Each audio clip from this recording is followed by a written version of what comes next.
With the 8th pick in the 3rd round of the 2016 NWSL College Draft, FC Kansas City selects Alexa Newfield, the University of North Carolina. Chicago Red Stars are on the clock. Another Tar Heel slotting in there in the 3rd round, someone who's battled injuries throughout her career, Alexa Newfield to Kansas City. I like the note you had about Alexa Newfield from Anson Dorrance. My best player.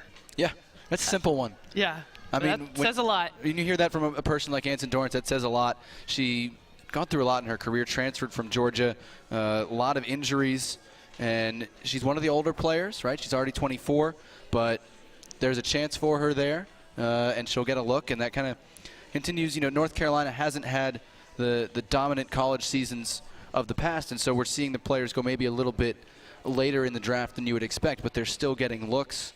We've now seen Bowen, Nielsen, and Newfield go, and so the ACC, as you would expect, still contributing. We saw it on the men's side, people saying, hey, he came from the ACC, I know he's going to be a player. Right. The women's side, it's very much the same thing, because day in, day out, those are tough games and difficult assignments.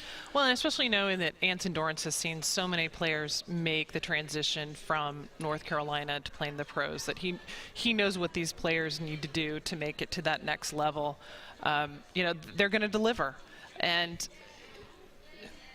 I mean, when you're described as my best player by a coach like Anson Dorrance, I don't think there's anything more that can really be said about that. A great acquisition for them to pick up. Who knows how she'll be used in the lineup? And again, I mean, we haven't heard anything about her going overseas, but for a lot of these players, even if they choose not to come into the league, whether they're decide to finish out their degree first before playing or have other plans, you know, Kansas City still has dibs.